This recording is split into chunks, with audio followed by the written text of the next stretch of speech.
SA 01. Bienvenidos al Seminario Reina Valera. Yo soy Gilberto Aves, rector del Seminario Abierto, y esta es la lección número 1 de la materia Sinopsis del Antiguo Testamento, cuyo tema es Génesis. El método de la fe. Pedimos la bendición de Dios sobre el estudio de su palabra. Empecemos. Génesis, el método de la fe. Por Ray C. Stedman. Esta Biblia nos ha sido dada para que la leamos. Es un gran libro, un libro impresionante. Comencemos por el principio de la Biblia y leámosla completa, libro tras libro, desde el Génesis hasta el Apocalipsis, y estudiemos el ambiente, el mensaje, y la relación que tienen cada uno de ellos con el todo. Esta será una visión como la que se contempla a través de la lente de una cámara que se acerca al objetivo y lo agranda, examinándola libro tras libro. Dicho panorama hará posible ayudarnos a entender y examinar el modelo divino de la revelación. Uno de los más poderosos e inexplicables fragmentos de evidencia sobre la verdad de la inspiración lo hallamos fijándonos en el modelo divino que encontramos en toda la Biblia. ¿Cómo puede esto explicarse aparte de Dios, que un libro tan diverso en su autoridad, escrito bajo circunstancias igualmente diversas, ofrezca un modelo tan asombroso de la verdad a menos que proceda de un autor divino? Estamos tan familiarizados con la Biblia que apenas si nos paramos a pensar en lo antiguo que es este libro. Hay un filósofo griego llamado Heródoto, un maestro y erudito que vivió unos 300 años antes de Cristo, al que se le llama el padre de la historia. Es el primer historiador cuyos escritos han sido conservados y han llegado hasta nosotros. Cualquiera que haya estudiado algo acerca de la historia antigua habrá oído hablar de Heródoto, pero lo más destacado acerca de la Biblia es que Moisés, que escribió los 5 primeros libros de nuestra Biblia, había acabado de escribir sus libros y llevaba 1000 años muerto antes de que Heródoto viese la luz del día. Así de antiguo es el Génesis, que es el libro de los principios. Al leerlo nos sitúa de nuevo en el amanecer de la historia de la humanidad, pero a pesar de eso es tan actual como el periódico de mañana, y eso es, nuevamente, una marca de la inspiración divina tras este libro, del aliento de Dios. La Biblia posee una enorme cantidad de color y vida en sus revelaciones acerca de los principios de la vida humana. Aquellos que estén familiarizados con la arqueología saben que los cilindros, las tablas de piedra y los restos arqueológicos del pasado nos permiten captar una breve imagen de los hechos más rudimentarios acerca de la vida en las tierras antiguas y tienen poco interés humano. No tienen color, ni vida, ni carne, pero al abrir las páginas del Génesis descubrimos que los hombres que hallamos en ellas cobran vida. Abraham es más conocido que algunos de nuestros más familiares lejanos. Isaac y José, además de otros, son nombres muy conocidos para nosotros y hasta tenemos la impresión de que estamos hablando de personas que conocíamos en nuestro lugar de procedencia. A nosotros nos resultan así de próximas porque este libro las ha conservado de una manera tan maravillosa, dándoles color, profundidad, volviéndolas de carne y hueso, además de mostrar su modo de vida en aquellos días. El Génesis no es solo historia porque evidentemente sería de poca importancia para nosotros de ser solo eso, pero el libro del Génesis es uno de los más tremendos mensajes que puedan pronunciarse en una sola declaración, que nos revela la insuficiencia del hombre sin Dios. Ese es el único propósito del libro y por ello es la nota clave de la revelación posterior de Dios. Revela que el hombre no puede nunca estar completo sin Dios, que no puede nunca descubrir ni cumplir con el verdadero significado de la vida sin tener una auténtica relación personal con un Dios que more en él. La insuficiencia se nos muestra en 3 ámbitos, ámbitos en los que todos nosotros vivimos. Primero, en el ámbito de las relaciones naturales, por medio de lo que llamamos las ciencias naturales, la cosmología, el estudio del universo, su origen y composición; luego la geología, acerca de la Tierra, en sus multiformes aspectos, acerca de los cuales creemos conocer tanto en la actualidad; y la biología, el estudio de la vida misma en todas sus manifestaciones. Estas relaciones naturales son las que circunscriben nuestro contacto con el mundo físico que nos rodea. El segundo aspecto es el ámbito de las relaciones humanas, que abarcan lo que llamamos sociología, psicología, psiquiatría, juntamente con otros psicos a los que tanta importancia se concede hoy. Y finalmente, el ámbito de las relaciones espirituales, es decir, la teología, la soteriología y la filosofía. En relación con cada uno de estos aspectos vitales, incluyendo muchos de los detalles que nos interesan, el libro de Génesis revela que el hombre separado de Dios es totalmente insuficiente. Este mensaje resuena a lo largo de todo el libro como si fuese una campana. Permítanme mostrarles lo que quiero decir. Los dos primeros capítulos tienen que ver principalmente con el mundo de la naturaleza. Este libro comienza con el hecho material más importante de nuestro mundo hoy, el hecho de que vivimos en un universo. Somos conscientes de ello cuando nos colocamos bajo las estrellas, en número interminable, como luces brillantes en los cielos, y nos maravillamos ante el movimiento de los cuerpos celestiales, algo que el hombre ha contemplado con reverencia y un espectáculo ante el que se ha quedado maravillado durante siglos. Hemos comenzado por fin a investigar en el universo a nuestro alrededor y hemos descubierto que vivimos en una gran galaxia, un cuerpo difuso de estrellas y de planetas, en el que hay millones de ellos. Nuestra propia galaxia se encuentra a 300.000 años luz y para nosotros no es más que nuestra base en el universo. La primera base se encuentra allá afuera y el centrocampista está mucho, mucho más allá. En este gran estadio de fútbol, sabemos que hay más de 1 millón de bases allá en el espacio y que existen galaxias como la nuestra. Nos quedamos alucinados cuando nos ponemos a pensar en ello, a pesar de lo cual las escrituras comienzan con estas palabras, desde la primera palabra misma. En el principio creó Dios los cielos y la tierra y al hombre. Esa es la historia del principio de Génesis. Nos encontramos en un universo que es realmente un misterio para nosotros. Sabemos muy poco acerca de él y en cualquier dirección que decidamos seguir no tardamos en llegar a un punto en el cual no podemos seguir más adelante. En cierta ocasión estaba hablando con un físico nuclear y me estaba contando algo acerca de la complejidad del núcleo del átomo. Me dijo que se había vuelto tan astronómicamente complejo que no podemos ni siquiera empezar a entender todo lo que estamos descubriendo acerca de los elementos fundamentales sobre el tema. Es justo en este punto en el que empieza la Biblia a ofrecernos respuestas a las preguntas a las que no pueden contestar los científicos. ¿Qué es lo que hace que funcione el universo? ¿De dónde salió? ¿Quién nos creó? ¿Para qué estamos aquí? Y a pesar de que el estudio del universo es el tema actual de la ciencia, ésta no ha encontrado respuesta a ninguna de estas interrogantes.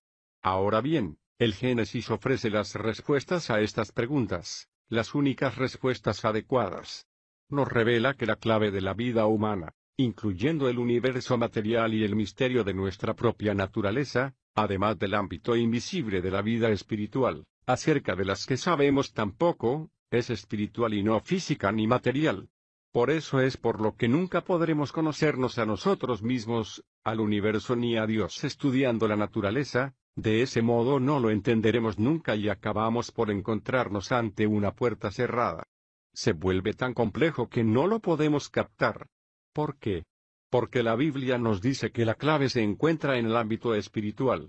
Cuando cogemos este libro y lo abrimos, descubrimos que vamos más allá de todos los descubrimientos de la ciencia actual para introducirnos en un aspecto al que todavía no ha llegado la ciencia, en el que obtenemos las respuestas a estas preguntas.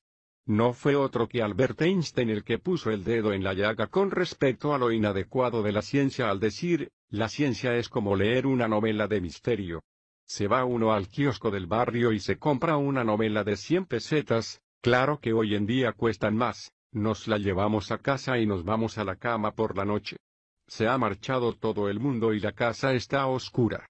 Nos metemos en la cama, encendemos la luz de la mesilla, nos colocamos bien las almohadas y nos ponemos a leer. En el primer capítulo se producen 2 o 3 asesinatos y hay varios cadáveres por ahí. El relato comienza a centrarse sobre el quién lo habrá hecho.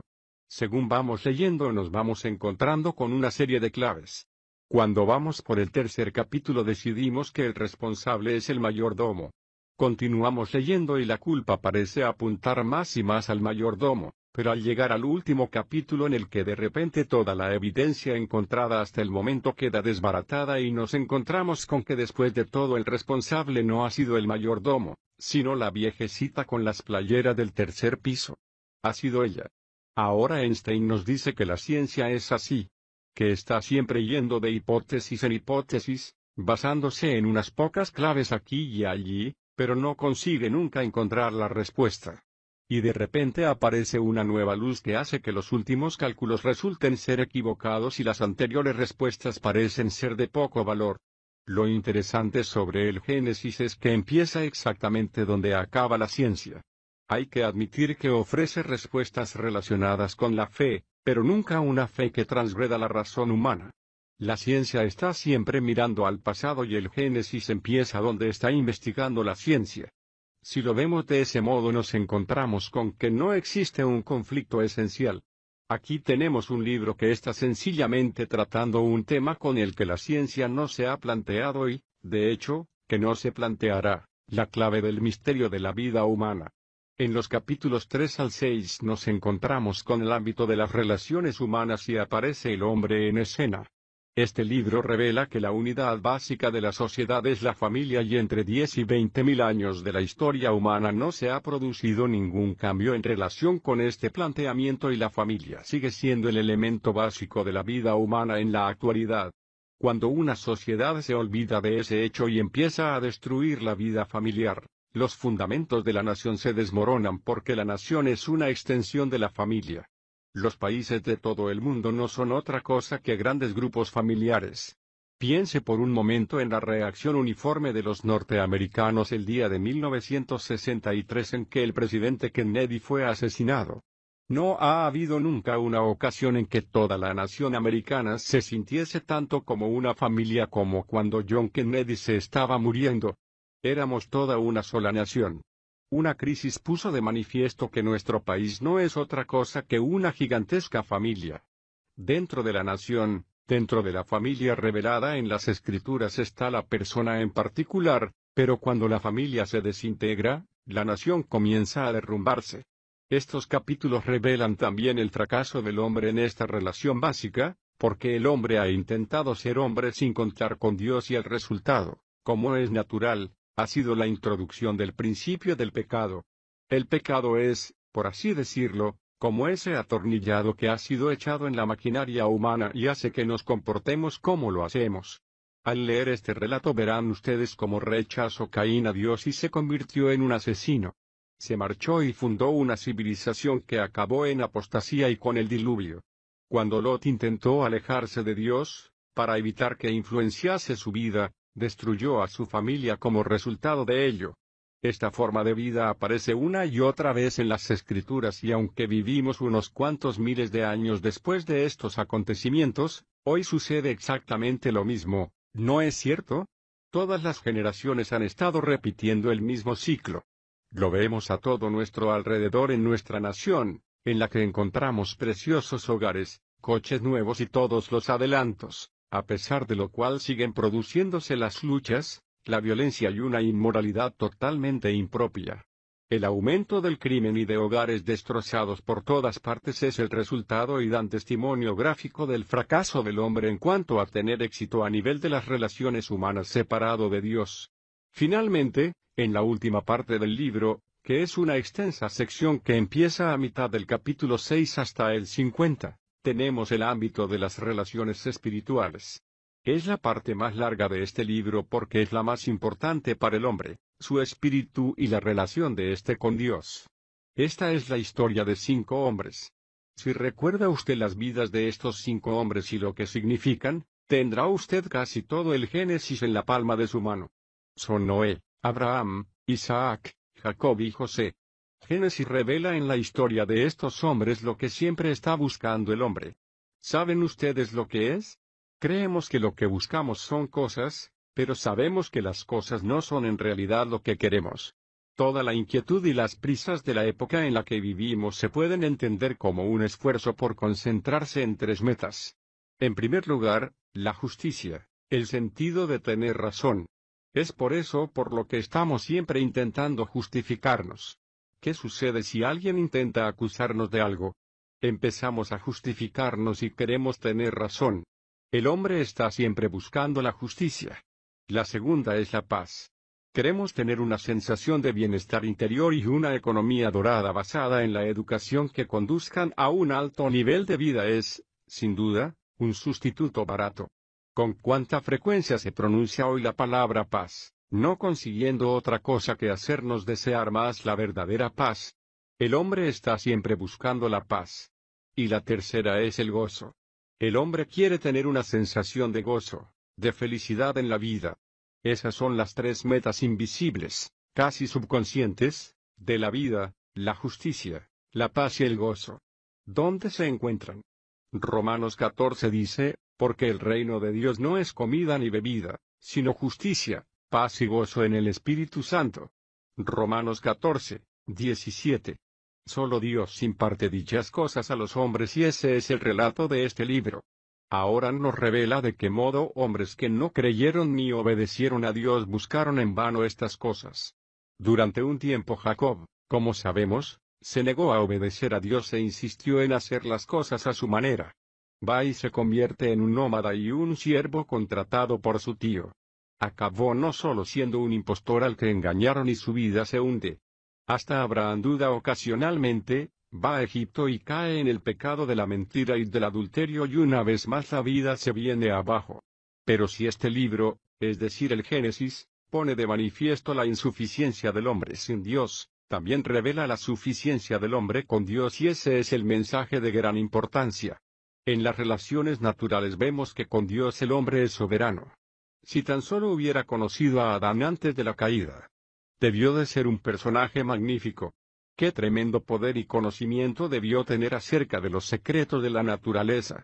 Cuando echamos un vistazo al Nuevo Testamento y leemos acerca de los milagros realizados por el Señor Jesús caminando sobre las aguas, transformando el agua en vino, calmando la tempestad con una palabra y nos decimos a nosotros mismos, así es como obra Dios.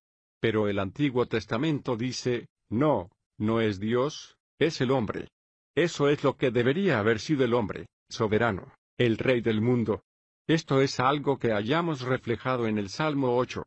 David dice mirando al cielo, ¿qué es el hombre para que de él te acuerdes y el hijo del hombre para que le visites? Y a continuación responde a esta pregunta diciendo, le has hecho señorear sobre las obras de tus manos, todo lo has puesto debajo de sus pies. Salmos 8 2.4, 6. Eso solo se ve en Jesús. Por eso es por lo que el escritor de Hebreos dice, no vemos todavía todas las cosas sometidas a él. Sin embargo, vemos a Jesús. Hebreos 2, 8 y 9. Que como hombre es el cumplimiento de la intención de Dios para el hombre, es decir, que sea soberano sobre la tierra. En el jardín, antes de que cayese Adán, el Señor de la creación, conocía sus misterios y controlaba sus actividades. El hombre ya no puede hacer eso. Sentimos el anhelo de hacerlo, pero no podemos hacerlo ya. En el ámbito de las relaciones humanas, el libro de Génesis revela que el hombre con Dios vive en paz y en armonía con otros hombres. Una de las más hermosas historias del libro es la de Abraham viviendo bajo los robles de Mamre, rodeado de los cananitas, aquellos hombres que durante años habían sido sus enemigos, pero Dios obró de tal modo en la vida de Abraham que hasta sus enemigos estaban en paz con él. La historia de Abraham acaba con las tribus cananitas viniendo a él y diciéndole, eres un príncipe entre nosotros. Por lo que se cumple lo que Dios dice en otro lugar, que cuando lo que hace el hombre le complace al Señor hace que hasta sus enemigos estén en paz con él. Esa es la clave, es el secreto de la vida en todas nuestras relaciones. En lo que se refiere a la relación espiritual, Génesis declara que cuando el hombre tiene comunión con Dios comienza a conocer la felicidad suprema, la justicia, la paz y el gozo que anhela tanto. Solamente tiene conciencia de ello al descubrir que el Dios que mora en él es la respuesta a todas sus necesidades. Esto es algo que se pone de manifiesto en la vida de 5 hombres.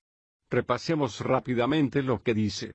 Noé es una imagen de la regeneración, un hombre que pasó por la muerte como figura. Estuvo a ambos lados del diluvio y fue preservado en el arca, al pasar por las aguas del juicio, por las aguas de la muerte, para salir a un nuevo mundo y a una nueva vida.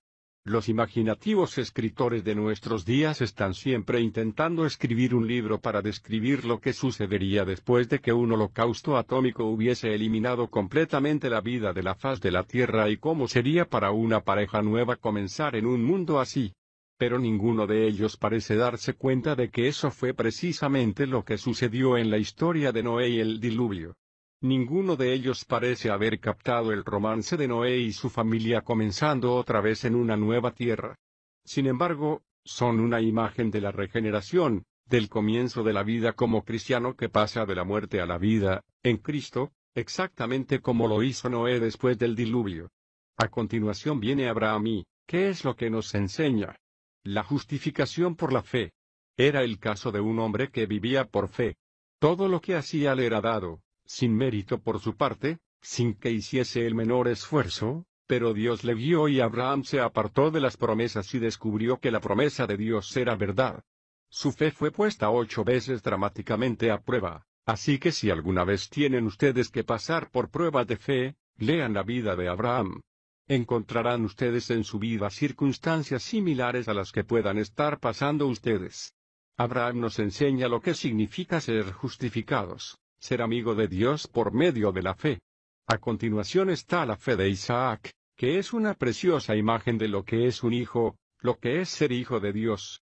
Si hubo alguna vez un niño mimado, consentido y acariciado por su padre, ese fue Isaac. Fue el hijo, en el más amplio sentido de la palabra. En la visión que nos ofrece este libro de él vemos lo que significa ser el hijo amado por el corazón de su padre.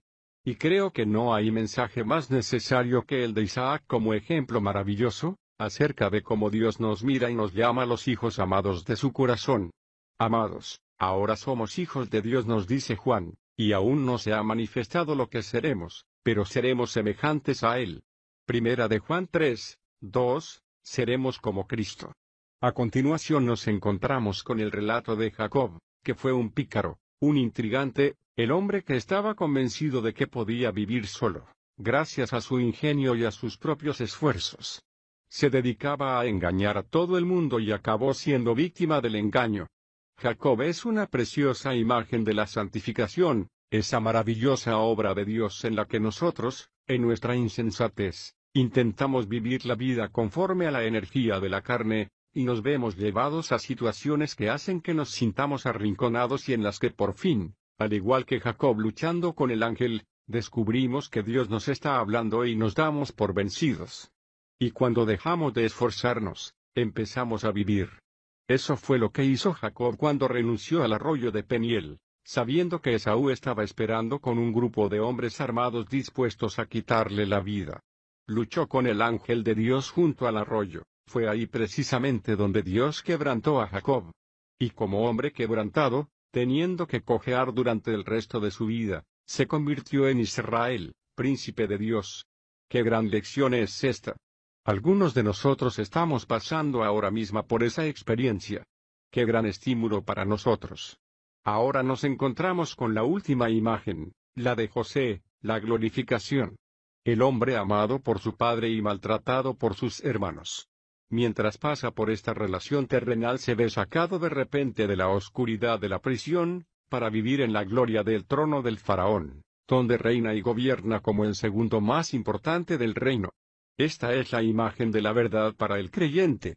¿Qué es lo que esperamos al acercarse la muerte? No será la de ser trasladados de la oscuridad de esta existencia terrenal, de esta prisión en la que vivimos nuestros años, a ser de repente llevados ante el trono y la presencia de Dios mismo. Así es como debe de ser, ¿verdad? El ejemplo encaja de manera maravillosa. Descubrimos lo que Dios quiso para el creyente y el método mediante el cual el hombre llega a Dios si se apropia de todo ello. Esto se pone de manifiesto en este libro como el método de la fe. Sin fe es imposible agradar a Dios, nos recuerda Hebreos 11, 6. Al creer, todo se hace realidad. No al creerlo de manera intelectual, sino al aplicarlo y actuar conforme a esa fe, todo se hace realidad en nuestra experiencia. El mensaje final de Génesis es que Dios es absolutamente necesario para que la vida sea completa y sin Él no podemos entender el mundo que nos rodea. No podemos entendernos a nosotros mismos ni a nuestro prójimo ni a Dios mismo. No hallaremos nunca ninguna respuesta sin Dios, pero si se han apartado ustedes o han excluido a Dios y se han sentido desgraciados y tristes, han sentido la oscuridad, la inutilidad, el vacío y el aburrimiento, todo aquello que es el resultado de que el hombre intente vivir sin él. Génesis nos dice que si volvemos al principio de la fe en Dios encontraremos ayuda, sanidad espiritual y la felicidad en todos los ámbitos de la vida. Dios es el secreto de la vida humana. Esta es la primera y la última nota que hallamos